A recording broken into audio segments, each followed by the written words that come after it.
everybody. So good to be with you again. There are dozens and dozens of promises for answers to prayer throughout the scriptures, and I love every one of them. But the passage I'm going to give us today is one of my utmost favorites. It comes from the last chapter, the 5th chapter of the Epistle of James. It starts in the second half of the 16th verse. The effective, fervent prayer of a righteous man or woman avails much, accomplishes much. Elijah was a man with a nature like ours, and he prayed earnestly that it would not rain, and it did not rain on the land for 3 years and 6 months. And he prayed again, and the heaven gave rain, and the earth produced its fruit. There's a number of things about this passage that just stand out to me, and it's going to help us here as we're in our final week of prayer and fasting for breakthroughs. This won't be the final week that we're praying for breakthroughs, but this is our final week of this particular fasting season. The first thing I want to point out is that the effective, fervent prayer of righteous people accomplishes much. That Greek word that's translated effective and fervent in the verb form is energeo, and it gives us the English word energy. And what that word means is that something that goes to work for us, and as it goes to work for us, it works out the results and accomplishes the effects that we want to see happen. Also, this word has a sense of it comes from us. So not only is the prayer energizing, but it comes from energized people. And the Lord wants us to be fervent and heartfelt and passionate and to really care about what we're praying for. To the extent that we're specific in our requests according to biblical promises and biblical teaching, and passionate and desirous for the answer, those two things come together in such a powerful, energizing way. We had a great praise report from a wonderful family in our church today. Yesterday they had news that his mother with a COVID-19 and pre-existing medical conditions was dying, and the ventilator was not working.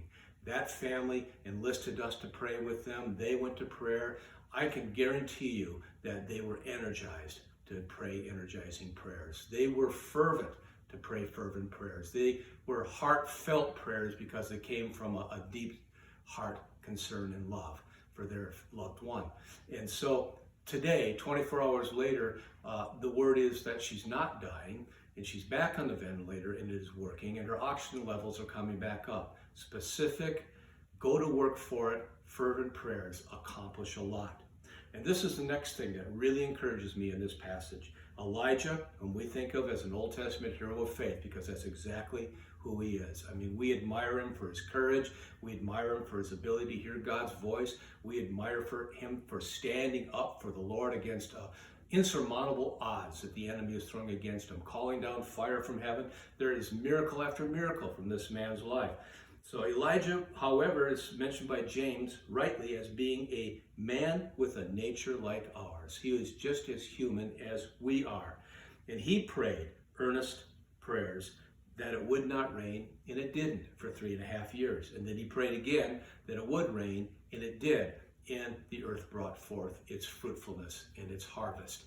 Elijah was a person just like you and I, which also means then that you and I are a person just like Elijah.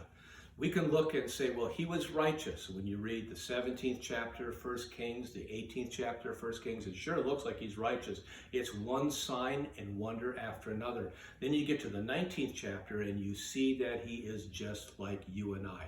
Fearful, discouraged, frustrated, depressed, hopeless, despairing, very, very human. Yet God meets him at the end of that chapter, ministers to him, sends angels to help him. The still small voice speaks to him, and he's told to rise up and go do even more exploits for the Lord, which the rest of the book of Kings in his life bears out in great detail. We are righteous not in our own righteousness. Every one of us who's trusted in Jesus Christ for our salvation, believing that he has died our death and paid our penalty upon the cross for our sin. We are made righteous with his righteousness, and no matter how flawed we may feel we are, how fragile we may experience life to be, how unable we may look at in terms of the circumstances that are coming against us, his righteousness is going to give us the favor, give us the authority, give us the strength that we need to be energized and to pray energizing prayers.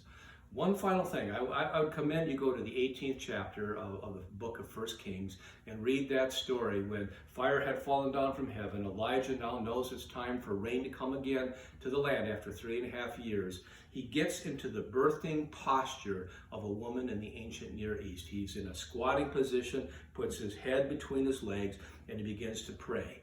7 times he prays and sends his servant to the precipice of Mount Carmel to look out over the Mediterranean Sea to see if there is an answer that has come.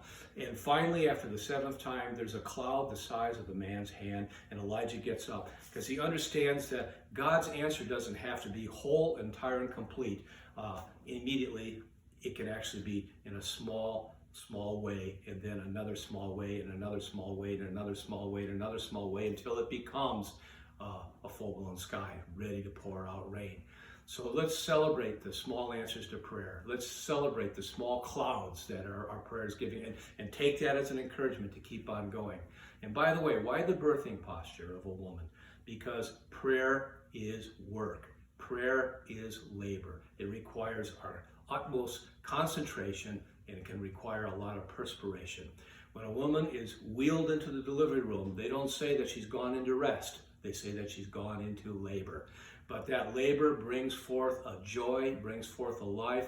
What has been conceived in her now is she sees it, she can feel it, and hold this wonderful new life in her arms. Likewise, we're believing the same thing is going to happen.